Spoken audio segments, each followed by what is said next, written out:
48 millions d'électeurs inscrits. Une voix. La mienne. Si je vote, ma voix pèse 0,00002% du résultat final. Ce n'est pas une métaphore, ce n'est pas une façon de parler, c'est une division. Une simple division que n'importe qui peut faire sur son téléphone en 40 secondes.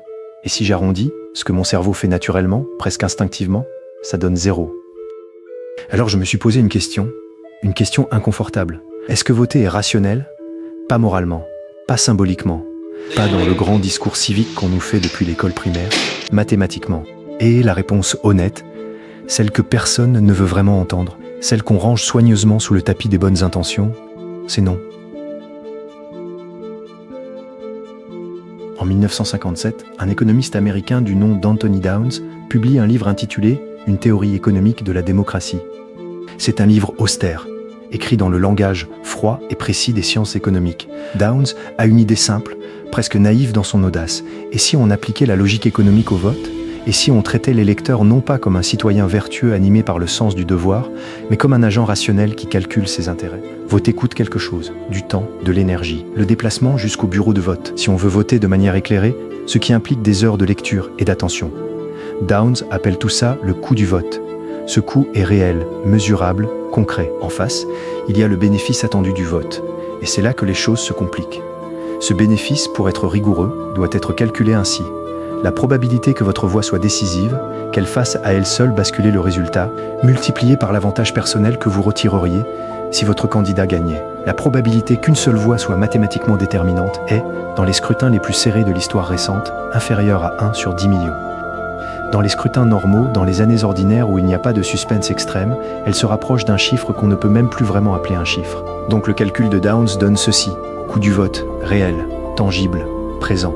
Bénéfice attendu du vote, quasi nul, théorique, fantomatique. Conclusion logique, un être parfaitement rationnel, un être qui maximise son intérêt avec une précision absolue, ne vote pas.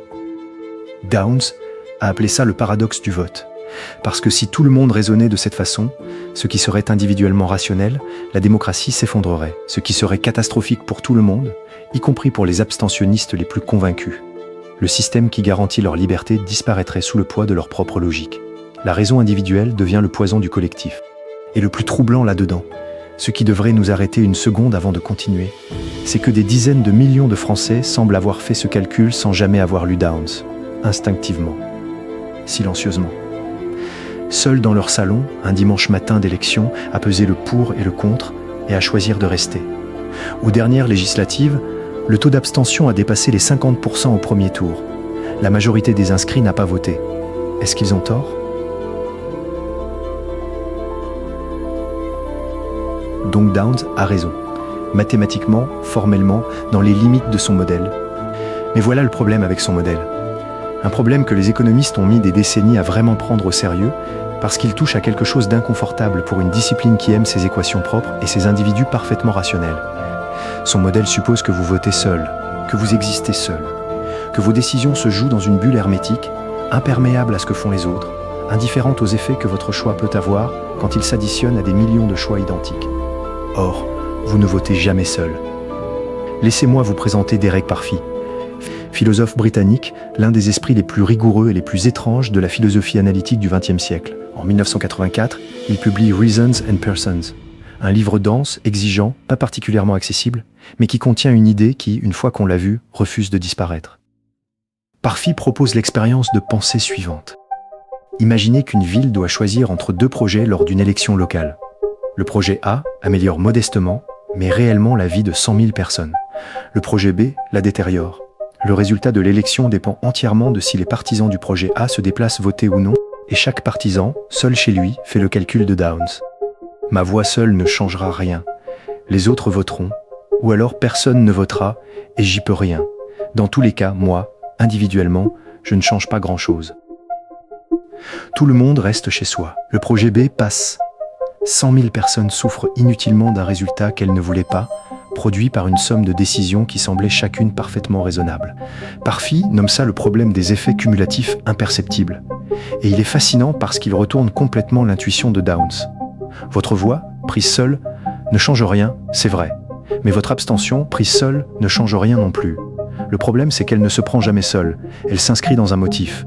Elle rejoint silencieusement des millions d'autres abstentions qui, ensemble, produisent un résultat que personne n'aurait voulu choisir individuellement. Alors Downs a raison sur le chiffre, mais il a tort sur la question. La vraie question n'est pas « est-ce que ma voix peut être décisive ?» La vraie question est « à quoi est-ce que je participe quand je vote ou quand je ne vote pas ?»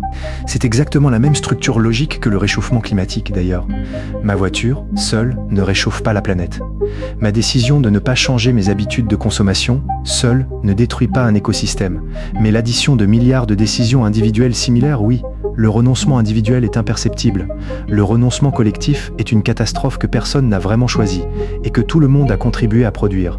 Alors Downs a raison sur le chiffre. Mais il a tort sur la question. La vraie question n'est pas « est-ce que ma voix peut être décisive ?»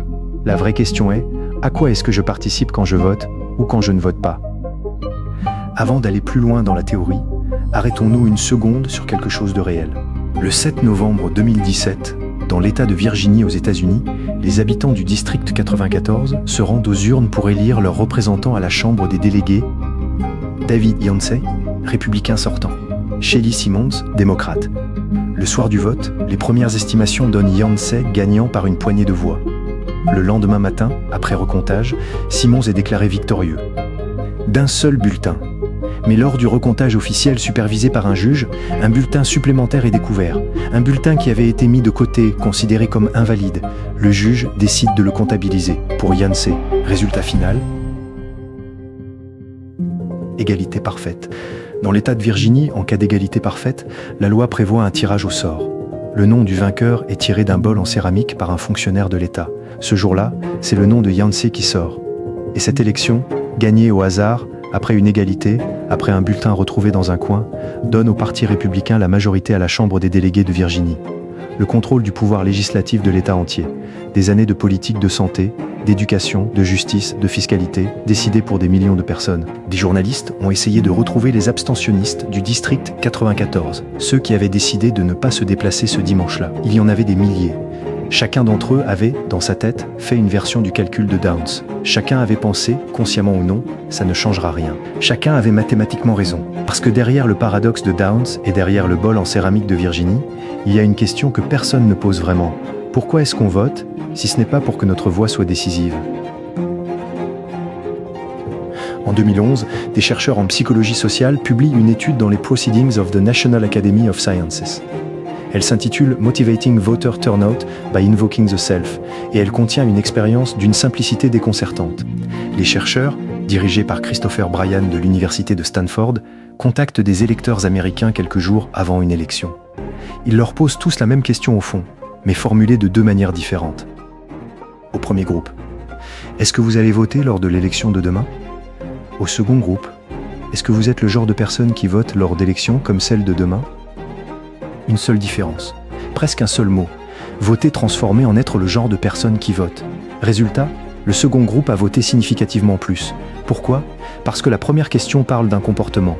La seconde parle d'une identité. Et personne, vraiment personne, ne supporte d'être incohérent avec l'image qu'il a de lui-même. C'est ce que le psychologue Henri Tajfel avait théorisé dès les années 1970 sous le nom de théorie de l'identité sociale. Les êtres humains se définissent en partie par les groupes auxquels ils appartiennent. Ils adoptent des comportements conformes à l'identité de ces groupes. Non pas parce qu'ils calculent un intérêt, mais parce qu'agir autrement créerait une dissonance interne insupportable. Une fissure dans le récit qu'ils se racontent sur eux-mêmes. Et c'est là que quelque chose commence à se fissurer. Parce que si voter est avant tout un acte d'identité, si sa vraie fonction est psychologique et non politique, alors nous venons de découvrir quelque chose d'assez troublant sur la démocratie. Suivez-moi une seconde. Parce que ce qui suit est inconfortable. Si Tajfel et Bryan ont raison, si les gens votent principalement pour être cohérents avec l'image qu'ils ont d'eux-mêmes, alors le vote n'est pas fondamentalement un mécanisme de changement politique. C'est un mécanisme de gestion de l'identité. Vous votez pour vous sentir quelqu'un de bien, quelqu'un de cohérent, quelqu'un qui participe, quelqu'un qui peut se regarder dans le miroir le soir du premier tour et se dire « Moi, j'ai fait ma part ».